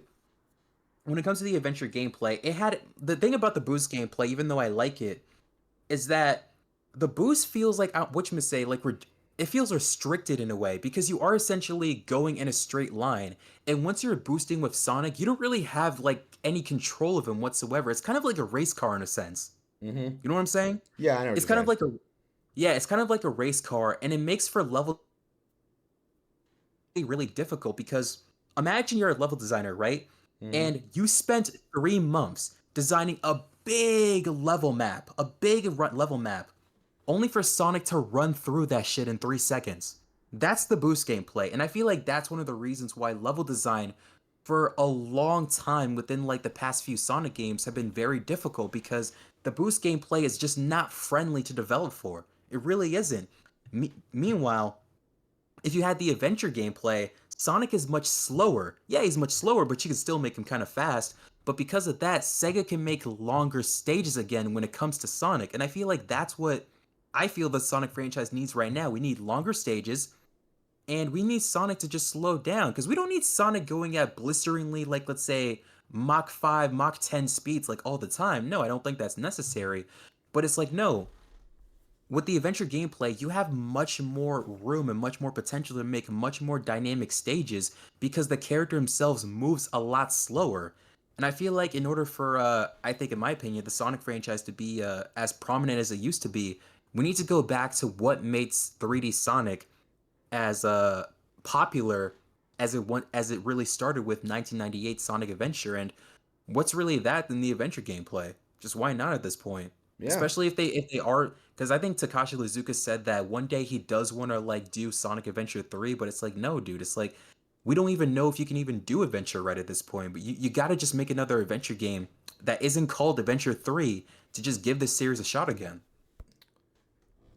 Yeah, definitely. Sonic in general is just such a fascinating thing to talk about, honestly, because it's like one of It those really is. franchises where it's just you're not certain where the direction is, Hmm. but I think one thing more than anything for Sonic. Oh, sorry, almost dropped my controller. I think one thing for Sonic I'd like to see more than anything is consistently keeping the cool factor they brought back in Frontiers. The cool factor Frontiers, yeah, yeah, I think I understand because like even though like the whatchamacallit, the Final Horizon DLC kind of ruined these boss fights for me because like you could tell the whole time mechanic bullshit that was not meant for the Supersonic boss fights. But what I really did like about Frontiers with the supersonic boss fights is how cool they made supersonic. Like fighting against Gigantica, I think that's what the that boss fight was. Giganto. Like yeah, Giganto, like the little like moth Titan and stuff like that. The Titan with the sword, it's like supersonic was cool as hell. Like laying the smackdown on those enemies. Like that's literally a line from The Rock in WWE. But anyway, it's like nah, dude, it's like Sonic like beating up those enemies looked so cool, and you never really seen Sonic doing hand-to-hand combat like that before. I thought I was playing Final Fantasy Sonic X for a bit, or Sonic RPG from like the Flash game days. It Uh, was just really, really dope. Good. Final Fantasy Sonic X. That was a blast from my past, from my childhood. Dude, I'm literally gonna make a whole one day I gotta make a whole video about my history with like Flash games back in the day because I got so much to say, and Sonic is a huge part of that when it comes to just how amazing Flash games were. Both like the RPG ones, Ultimate Sonic Flash, which was just like a sample of Sonic Advance at the time, man. It's like there's so much to talk about in regards to that.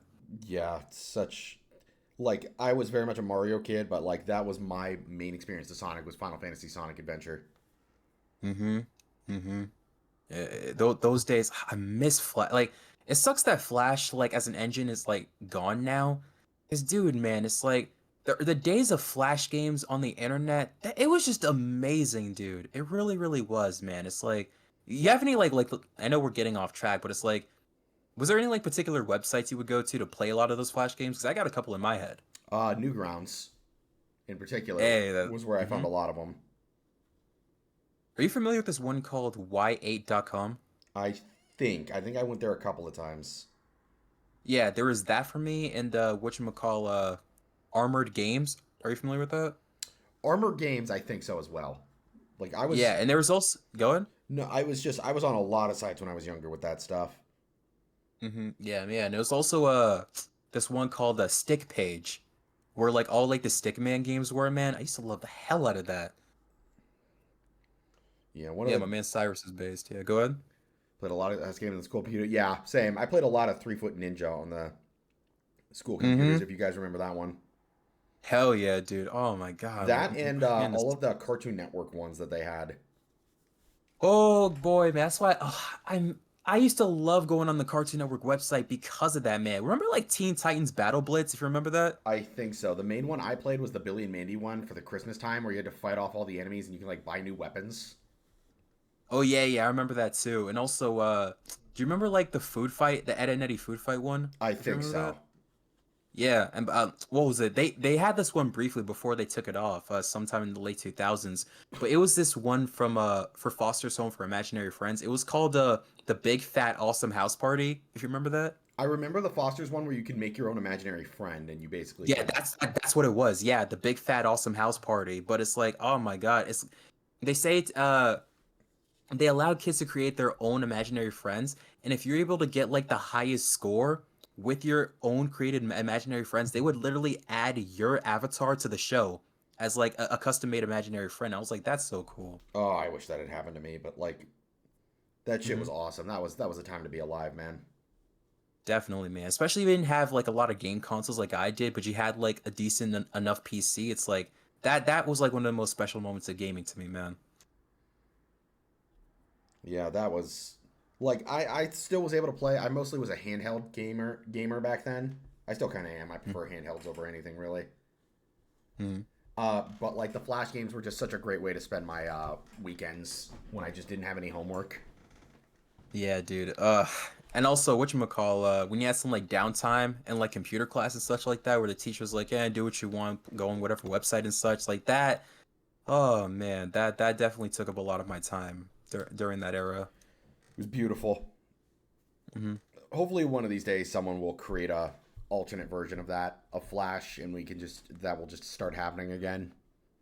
Yeah, definitely, dude. I mean, Because to it's be like I would. fair, I think you can find a What? bunch of RPG Maker games. It's now a lot of RPG Maker stuff Mhm. for like completely free.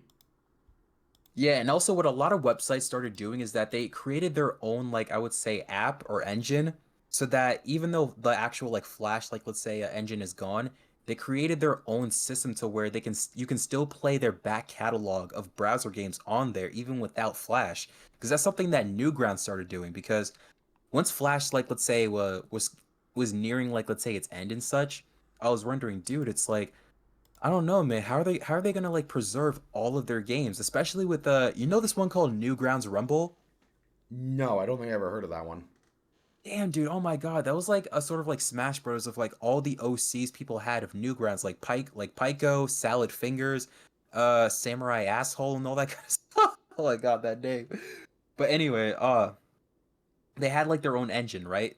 And once they released that, all of their games can now still be played and enjoyed for years to come. And I really hope we do get some sort of like sequel to Flash because it still has a lot of potential. And the thing that I liked about Flash games back in the day is that you can tell that system allowed creators, so many fan creators, to go insane, and as if the sky was the limit. When it comes to fan games, when it comes to their own creations and stuff like that, it was a whole generations of creators using the internet as their playground. And I would love to see something like that again when it comes to not just the internet, but just gaming in general. Yeah, I feel like the closest we get to that now is the cheap is RPG makers going on for free, sadly. Mm-hmm. Like I wish gaming like Flash was just such a simple and effective way to get people to try out programming. Yeah, pretty much, man. Like fun fact, that actually is half the reason the Henry Stickmin games, if you know what those are. And Yeah, Newgrounds I've look seen them, yeah. Newgrounds look the way they do is because they were based off of Flash games. Mm-hmm. Yeah, unfortunately, I don't think we're ever going to get an era like that for a good long time. Yeah, man, it sucks. I also miss like arcades, man. But it's just the gaming industry talk. Yeah. I'm trying to think of what else I wanted to talk about because we covered a lot of the stuff I wanted to talk about. Man, yo, Cyrus, you still in this chat? Just want to make sure. Because I was thinking, it's like, why don't we just talk about trails? Like, why Oh, not at this yeah, point? sure, why not? Let's talk about Trails. I can talk about Trails. Yeah. Quick question: have you beaten Daybreak yet? Yes, I beaten Daybreak 1, I believe back in March or February. It was one of those two. And did you want my opinions on the game? Uh, Keep it non-spoiler because I think a couple people in chat have not played it yet. All right, so the thing is with Daybreak is that I really did enjoy the game. It was a little bit different than what I expected coming off of into Reverie, which I guess I did expect because it was the first time Falcom was using their new engine and such. But when it comes to the characters, I liked all of them. And also getting an adult protagonist, because this is like out of all the Trails lead characters and such, Van is the first adult protag and such. Because I think he's in like his early to mid 20s or whatever like that. I think that's pretty cool that we're getting a much more, I would say, adult storyline and such. And him as a character, I feel like he kind of knocked it out of the park. He was really, really cool. In terms of my favorite lead characters in Trails, I think Estelle is still number one for me. Mm-hmm. But no, I think Van, his personality, his relationship with some of the characters, I think he's really, really dope. And I and I think he has a really, really cool power. Like when I'm not gonna like get too into it because again, spoiler and stuff. But Yeah, because oh my, yeah, I was gonna say Cyrus is like, bro, leave a message after the beep. But were you gonna say Crimson? yeah, like I think after playing it, Van actually is my favorite protagonist because I actually kind of Mm-hmm. relate to what he goes through in that game of not feeling like he Yeah, has a place to belong. definitely. Like that actually really clicked with me a lot more than I expected. Mm-hmm. And it's what shot him up over Reen for me as my favorite pro tag. Because Yeah, like, that and he God, did that in one game. Damn. yeah, like I was not expecting to fall in love with him as much as I did. Like he is just such a well written character. Yeah, it's very, very true, man. And I also like because after you beat like the final boss, I believe in Daybreak 1, I did like that all the characters around him, they had such a really, really like close connection with them to the point where they didn't allow Van again, this is like I'm trying to like use a specific wording here. They didn't allow Van to be selfish because Van felt like, hey, I had to do this. I have to do this for all of you. I don't want to involve like any of you like into like the mess that is occurring right now. So let me take the fall. Let me take the risk.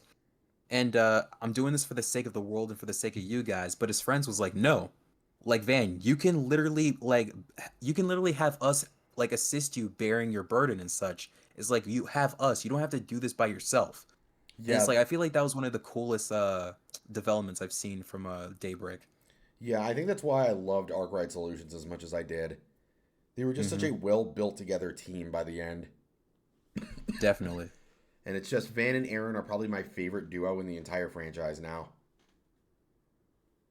So those are my favorite characters. Who else? Oh yeah, Aaron. Yeah, Aaron was definitely up there. A Aaron's character that I predictably, as well as many of the other fan base, really loved. Shizuna. Dactyl Yu-Gi-Oh! Pro Tag Van and Rain, true. But yeah, Oh Shizuna my was god. arguably one of the best characters they've ever introduced. Just this gremlin that causes problems constantly. Hmm. Just because she feels like it. Exactly, man. It's like, oh my god, and I loved, and this is again trying to like use my words carefully here. It's like there is an option depending on like let's say the faction of points that you would be. There's an option to where I mean I don't know how to say this without spoiling, but There's an option where you can team up with her, basically. yeah, yeah, pretty much. I was trying not to spoil it, but you know, like, I uh, I get good. you, but like I think Yeah, everybody knows about that one, honestly. yeah. So it's like when they give you the option to team with her, if you play your cards right, I was like, bro, she is so broken. Oh, she is so broken in this dungeon. I love it, man. Yeah, that's what's the coolest part about it is if you unlock her and get to play as her, she's just as. That's one thing about Trails in general. I love every character that you like see being stupidly powerful in the universe. Hmm. Feels just as strong as they should be when you have them in your party. Absolutely. Like Like, take a character like, go ahead. like Alan Richard in Sky Third. Like he feels like they're actually putting a final boss on your team. Hmm. Or Absolutely, or someone like absolutely. Ren when you get her as well. Like they let her keep her insta kill ability. Hmm. Like they very much understand. At the end of the day, these characters are supposed to be stupidly strong.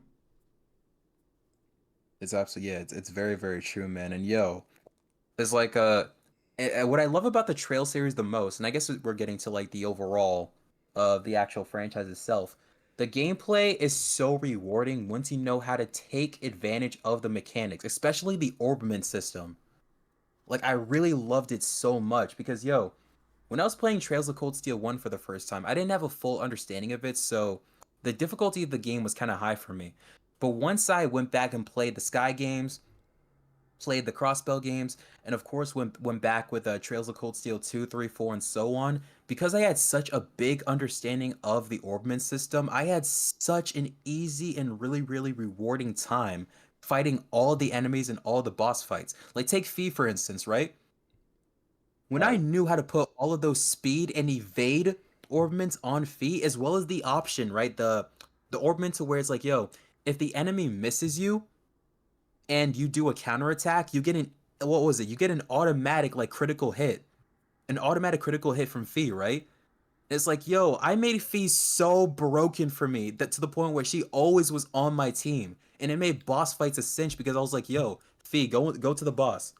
Go to the boss and like let the boss like miss you every time.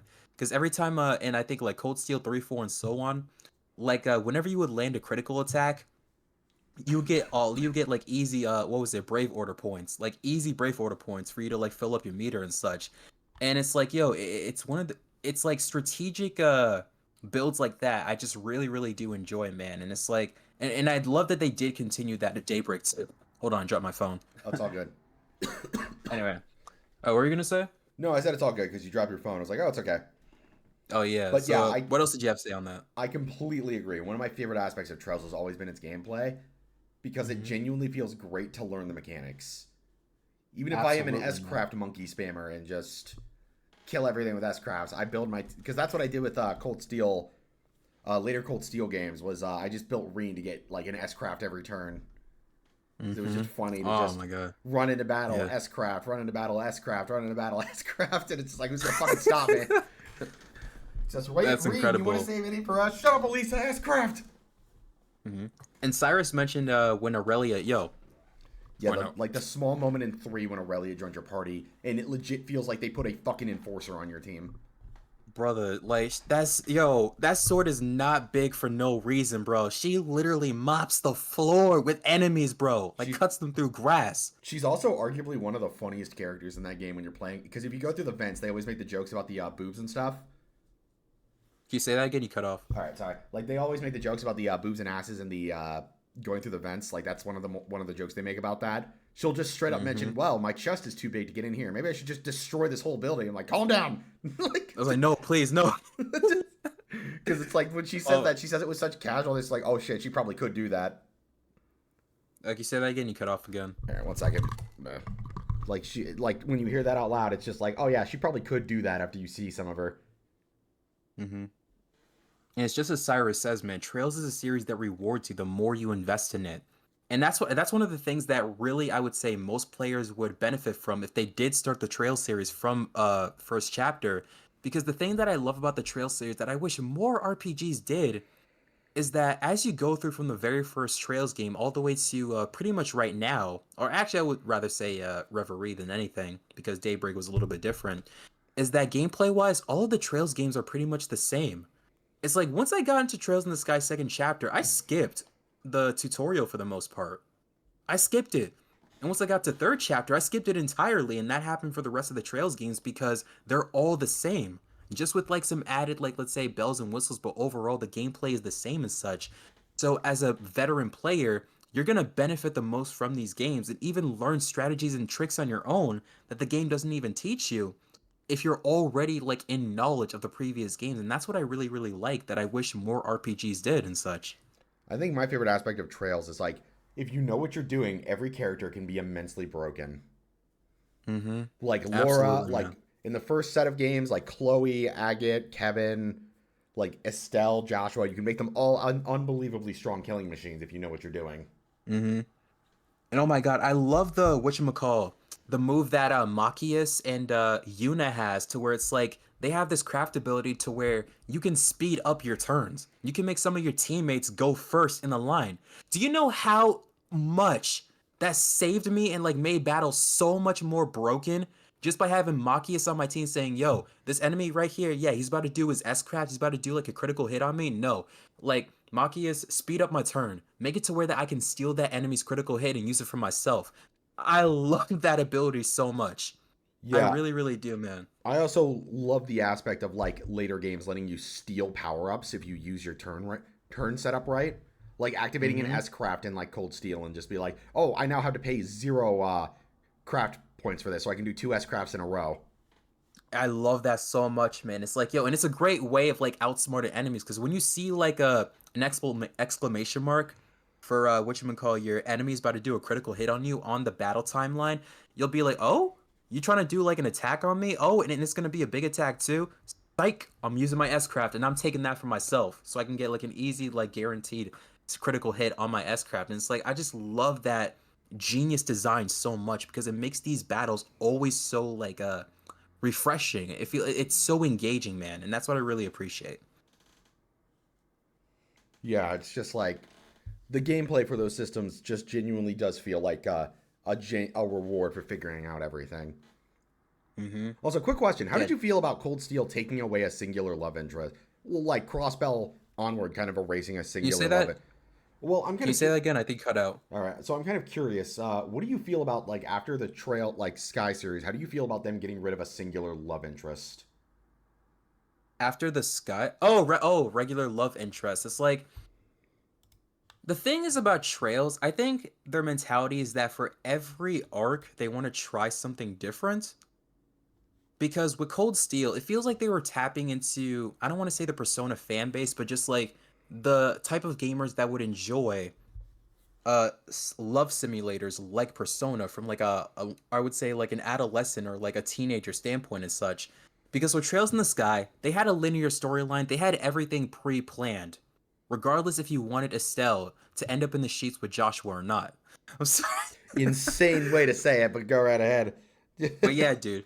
And you can tell they wanted to experiment kinda with the idea of love call like player chosen love interest with Trails to it wasn't Zero, it was Asher, I think, where you can have like romances between the other girls, but they wanted to experiment with that because Lloyd is kind of like he's not a womanizer, but he's someone who is so unaware of how his words are easily like let's say he's so unaware of how good he is with women and how some of his words can actually be misinterpreted by women by him confessing like his love to them when he's really not and such. He's So I think he's go an ahead. unintentional Casanova because Pretty much, he yeah. woos Ellie, he woos Rishia. He roofs Noel, yeah. Yeah, All that kind of stuff. it's Uh, implied Tio had a crush on him, but I think it like disappears by the time you get to Cold Steel Pretty because much, they kind of yeah. just ditched any sort of. Also, she's just not around him, so hmm But when it comes to was the question that how do you, oh yeah, yeah. So when it comes to the Trail series ditching the idea of like the writers themselves choosing the love interest versus now the player choosing the love interest with Cold Steel and onwards. I don't think Daybreak does that because Daybreak sticks No, solely to a love triangle, which I think is probably the worst part of the game.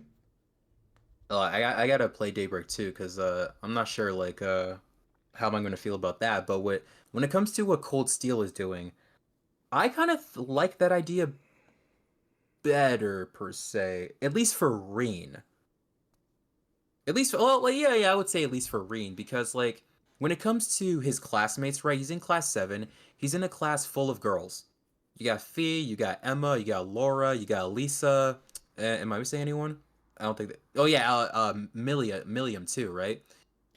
So obviously he's in a class full of girls, Well, and like Milliam, no, not every. because like they imply that Milliam and Eustace sort of become an item by the end of Cold Steel. It's kind of weird because they like wasn't didn't Reen say he loved Milliam and like the end of Cold Steel 2 if you did a route? I Like that was just don't. weird. I think Cyrus might know, but I think it's implied like after that, like the whole situation with the Iron Bloods, like sort of put them on a Mm. weird relationship afterwards. Actually, that does make sense because you can tell that I had a feeling like the developers and I know we're going off the track a little bit, but I had a feeling that the developers wanted to make Claire a potential love interest for Reen, but once like the Iron Blood situation happened, Cold Steel 3, this, that, and the third, it's like I like that's when Reen was like, no, I'm not really fucking with you guys like that because all the complications, this, that, and the third, the president, all that kind of stuff. But back to what we were talking about. In Reen's case, I think it makes sense, and I feel like it's much more suitable from like a player standpoint to have the player choose what girl that they want, because not everyone's gonna co-sign Elisa, because I think that's what Falcom is kind of like nudging the storyline for Reen to do is to pick Elisa as his love interest. But I'm. when I started playing, go ahead. I think Kondo has even said that the main love interest is Elisa. Yeah, pretty much. It's like because when I started playing Cold Steel, Elisa wasn't the first thing that caught my eye. It was Fee. I got paid money Because to when do the Emma route. I'm not. I'm legit not even joking. I was streaming Cold Steel, and then he said, "How much to pick the Emma?" Because I was gonna pick Elisa, and he's like, "I said 10 subs," so I made like 10 subs off that. dude gave you $10 to play as to do Emma's route. 25 actually. What? Yeah, 10 subs is like $50, and I get half that. That's crazy, man. That's crazy. So I had to do that for all 4 games. I got no choice on my other romantic partners. Like, That is crazy. I don't even know if I would like agree to that because I don't care. wait, It's money. Like, was that your first time playing the games? yeah, Well, I guess that makes sense. 'Cause that's like a free, like, let's say $25. But damn, I dude. can But easily replay them once I buy them again on PC, so it never bothered me. yeah, but in regards to like I also letting don't think you know how much I'm willing to sell my soul for money. honestly, in some kind of ways, we're not that different. But, yeah, But I never did Millions bonding events. Lol. I'm not surprised. I still do not like how the big twist of Millions like Fate in later Cold Steel games. Like I remember my CS4 video when I made a review of that game, complaining about how Milliam just did not feel like she had enough development with the Iron Bloods, and I hated how that was a plot point for why Lecter stuck around. in a sense, yeah. But it's like Because little spoiler here, I actually did not like the change of writing they did to Lecter in Cold Steel. I hated his writing in Cold Steel, actually. Like, I was not a fan of him becoming more sympathetic because I liked him more in Crossbell as this deceptive snake that was on nobody's side but his own. I kind of did like his writing in because he made his first appearance in Sky the Third, right? I kind of did like him better in the cross. Yeah, the Crossbell games. I guess you can say it's kind of development per se. It's because like the time span between Sky the Third and that was like whatchamacall when Lecter was like attending like Chloe's school, like what was it, that academy and stuff like that. Yeah, it was the I guess you can. private academy, I believe. I don't remember the name.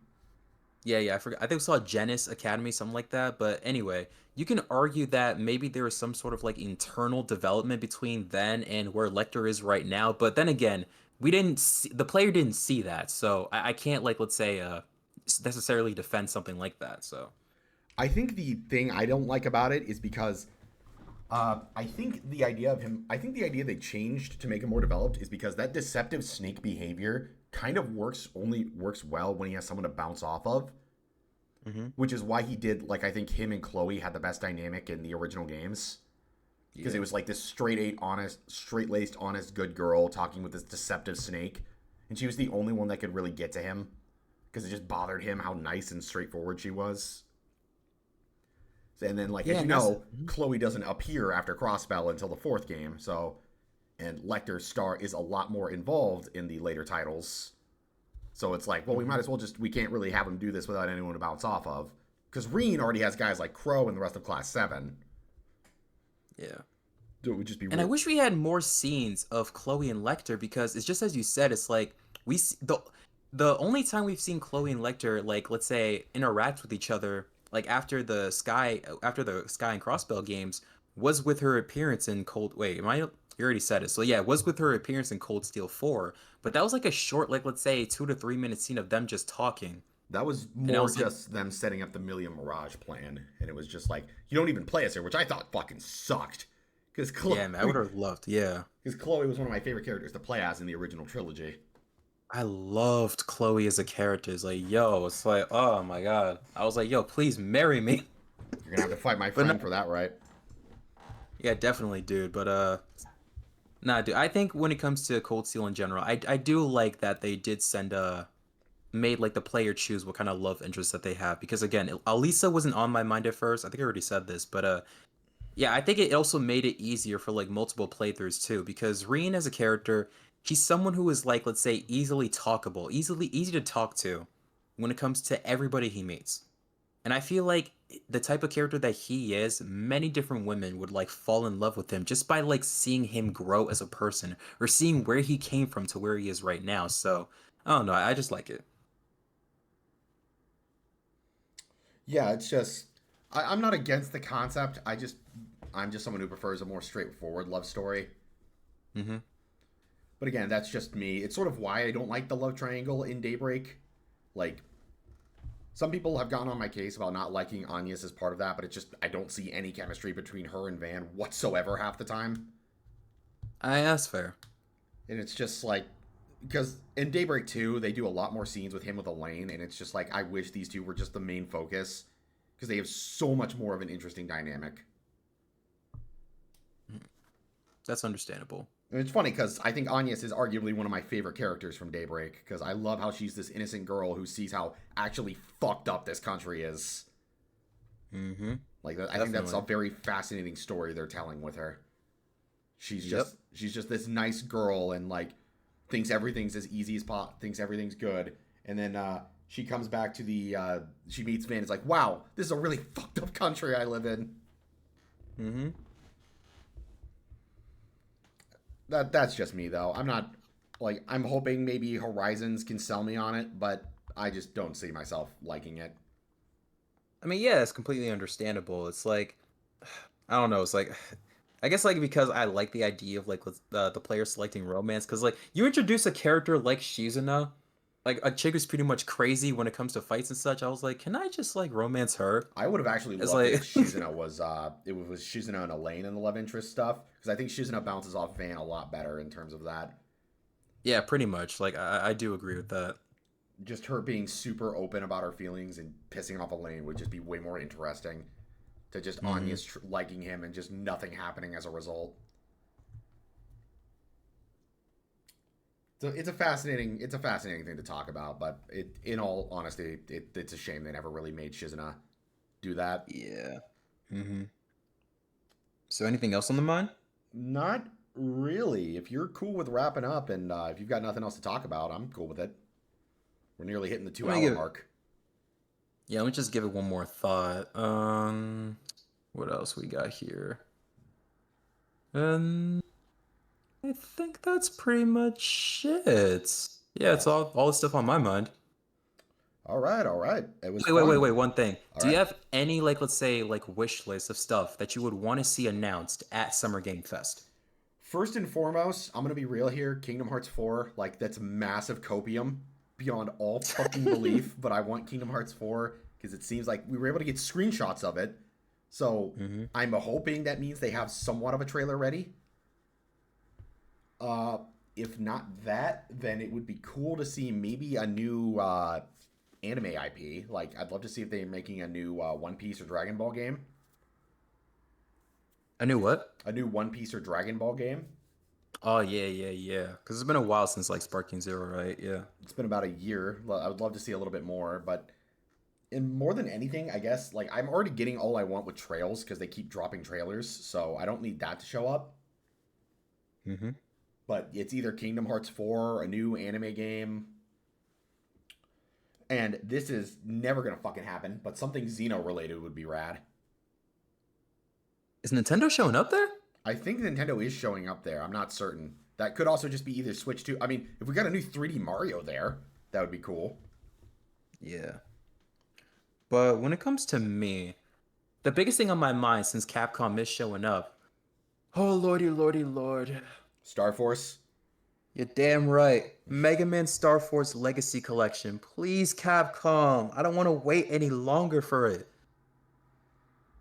Sometimes I go back and boot up the Mega Man Battle Network Legacy Collection just to go to like the artwork gallery, just to see the crossover art with Geo Stellar and Mega Man EXE. And I'm like, this is so cool. I want to play Star Force so badly because I never played any of the games before. They just look so cool, man. They are. We've And talked I about it get, before, but like, yeah, Star Force is one of my favorite subseries. Persona 6 would be rad to see, not gonna lie. yeah, definitely Persona 6, yeah. And since again, yeah, Sega's also gonna be there. I hope we get a Knights 3, because that's the thing. Oh no, not just Knights. I want to see the next Sakura Wars game, or hopefully like let's say a remake of the previous Sakura Wars games. Because again, dude, it's like I really did like the 2019 Repo game that they came out with, and I've been wanting a follow-up on that for years. Because again, Sakura Wars is a game that I feel like a lot of people in the RPG community would really enjoy. It's got so much charm to it, and it's like it's a franchise that should be a lot bigger than it already is. But again, it's like by the time So Long My Love came out in the late 2000s in the West, it's like Sega wasn't really marketing it like that.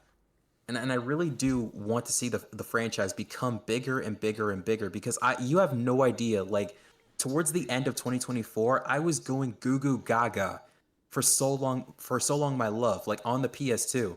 It was such a fantastic game with a lovable cast of characters, a great storyline, and a waifu who wasn't even going to be originally on my list for the top 12 waifu video, but she surprisingly made it on there, and that's Gemini Sunrise. And it's like, yeah, dude, it's like I really would love to see a new Sakura Wars game, or at the very least, a remake of past entries. I would love to see them bring back that franchise, and of course, another Knights game because I love Knights. Uh, yeah, but what if we got a new? If we get a new Breath of Fire, if they announce a new Breath of Fire, Cyrus, I will no joke play the original and review it. I'll do that. It's a fucking deal, right then and there. A new Breath of Fire, man. It's like, yo, and that's It one of the things I discovered in one of my other videos is that I would love to see them do like an HD collection of Breath of Fire because I never played those games either. And I don't know, man. It's like as a kid who grew up on American Dragon Jake Long, being able to turn into a dragon, that shit sounds so freaking dope to me. if we get a Like I new Breath want. of Fire or Golden Sun, like Mm-hmm. like that's fucking copium beyond belief to get another Golden Sun. But like Yeah. ever since Genma, my buddy Genma the Samurai got me into the series, I've wanted to see the series continue. Mm-hmm. Can you say that again? I think you're cutting off again. Yeah, I'm gonna have to look into this mic a little bit. If we get a Mm-hmm. new Golden Sun, because my buddy Genma got me into it, like I would literally kill for a new Golden Sun. Yeah, me too, man. It's like there's so many great franchises I would love to see return at this new Summer Games Fest, but I don't know, man. We're just gonna have to wait and see. And also a remaster of the Xenosaga games. I I would would love to see Xenosagas like on Switch. if we get a fucking remaster before I finish the third game, I'm gonna riot, man. That's gonna be funny as shit. That's gonna Like be I'm funny. like on chapter 4. Your buddy. Yes, he's my buddy now. I stole your buddy. You introduced me to him. I cucked you. Take that, Cyrus. And also, yeah, one last thing, because it's been a while since Graces F remastered. Bandai Namco, please give us Tales of the Abyss remastered. Let that be the next one they remaster because yo, I've been wanting to play that game for years. The well, game looks so cool. well, J-Man, I'm gonna be real with you. I hope you're ready for Tales of Symphonia remastered again. Gonna be at the Game Fest. If that happens, I riot. I I'm outraged you. literally I gonna did. riot. My skibbity riz. God, I fucking hate that I said that. God damn it. Oh my god. Oh, dude. Well, no, dude, it is what it is. I hope we do get a lot of good announcements at Summer Games Fest because, like, and it's funny because a lot of this generation nowadays is just remakes and remasters. But the thing is, man, like, gaming has such a large library of so many titles that a lot of people from this generation hasn't played but would love to play nowadays, and it's because they still hold up. And I feel like a lot of the games that we mentioned would definitely be in that category. Like, yeah, like all of the games that could come to like PC and PlayStation and Switch that just aren't here. Well, Switch 2 that just aren't here yet would just be amazing to see. The Cyrus, Last if of that Us Ultra actually happened, I'm Remaster. literally gonna break my screen. I'm sorry. If that happens, that's The Last of Us Part 2 Enhanced Edition.